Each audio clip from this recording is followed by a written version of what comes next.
Let me tell you something that's going to make your LinkedIn connections mildly uncomfortable.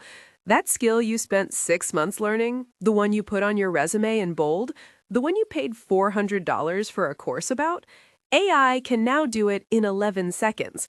And before you close this video and go touch grass, hear me out, because this isn't a doom video. This is actually the opposite. This is the video that explains why some people will thrive in the next decade, while everyone else is frantically refreshing job boards wondering what happened. The difference isn't what they know, it's how they think. And no, I'm not talking about growth mindset. I'm not going to tell you to journal or wake up at 5 a.m. I'm talking about something older, weirder, and far more powerful than any skill you can put on a resume. I'm talking about intelligence that compounds, intelligence that doesn't expire, intelligence that actually gets more valuable the more AI takes over. Stay with me, because by the end of this video, you're going to see learning completely differently, and you might never waste time on a skill course the same way again. Here's a thought experiment. Imagine you're in 1998. You just mastered Macromedia Flash. You are the coolest person in the room. Companies are throwing money at you. You are untouchable. Fast forward 4 years. Flash is dying. Fast forward 10 more, it's dead. Adobe killed it, the browsers killed it, the iPhone killed it.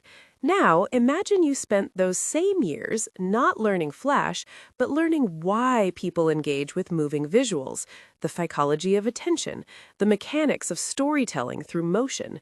Guess what? That knowledge didn't die with Flash.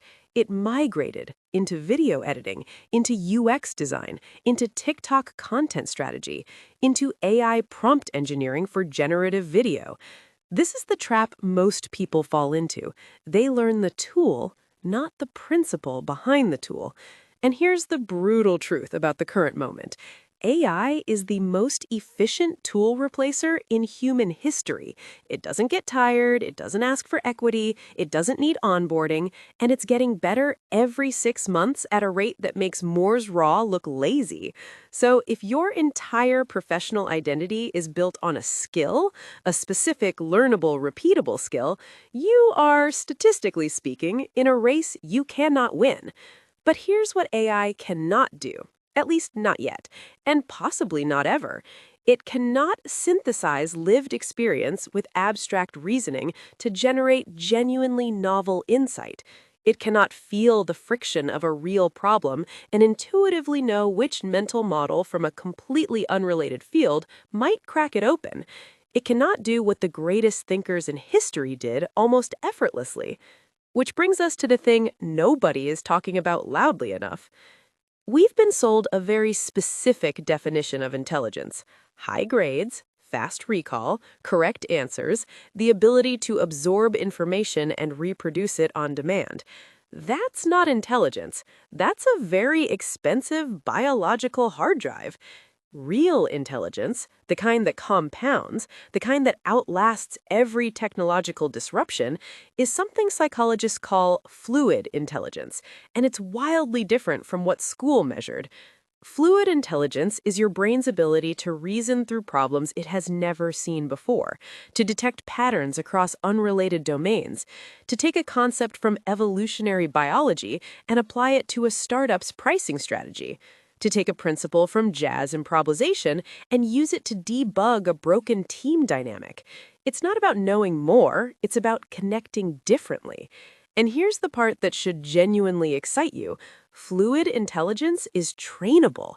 It's not fixed at birth. It's not determined by your IQ score from 7th grade. It grows, but only if you train it the right way. The problem, almost nobody trains it intentionally. Most people train the other kind, crystallized intelligence, facts, procedures, domain-specific knowledge, the stuff that feels productive because you can measure it, the stuff that AI is eating for breakfast. So let's talk about how to actually build the kind of intelligence that doesn't expire. Let's continue with the 5 counterintuitive ways to build durable intelligence. Number 5. Learn things that have nothing to do with your job. I know, Sounds insane. Stick with me.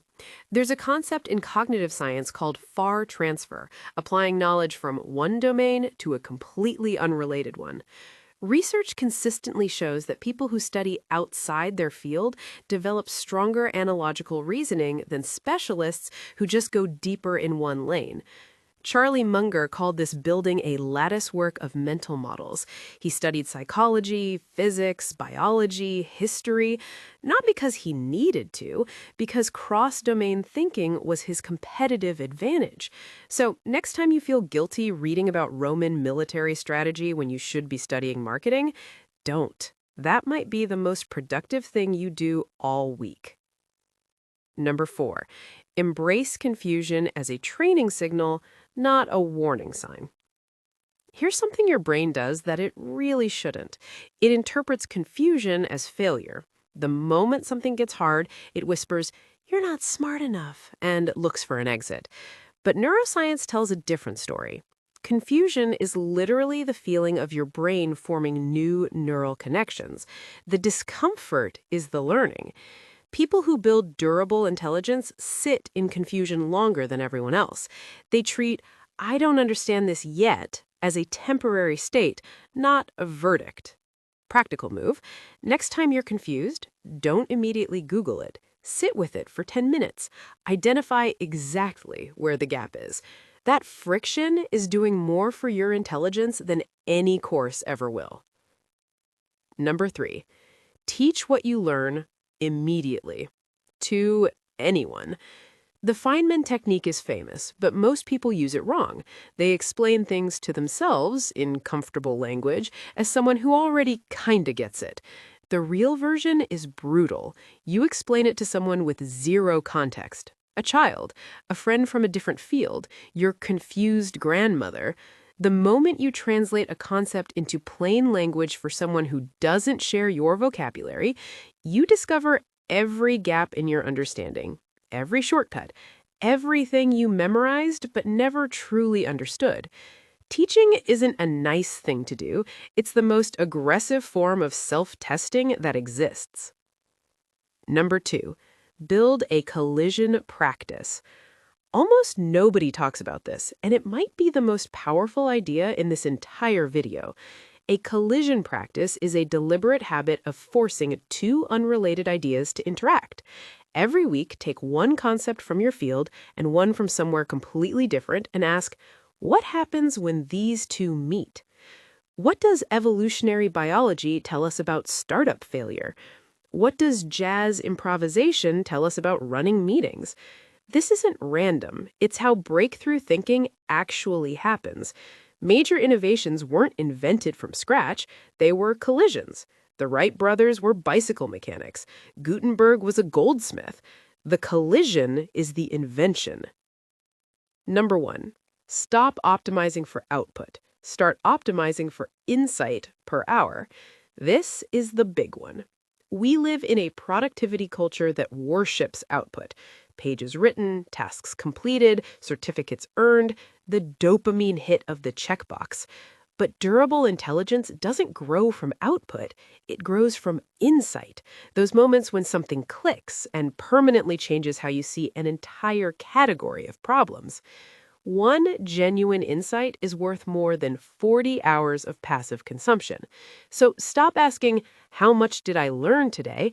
Ask instead, did something genuinely surprise me today? If the answer is no, you didn't learn. You just consumed. Here's the paradox nobody is saying clearly enough. As AI gets smarter, human intelligence becomes more valuable, but only a specific kind of human intelligence. AI is extraordinary at optimization within a defined problem space. Give it a clear goal and massive data, it outperforms any human. Every time, no contest.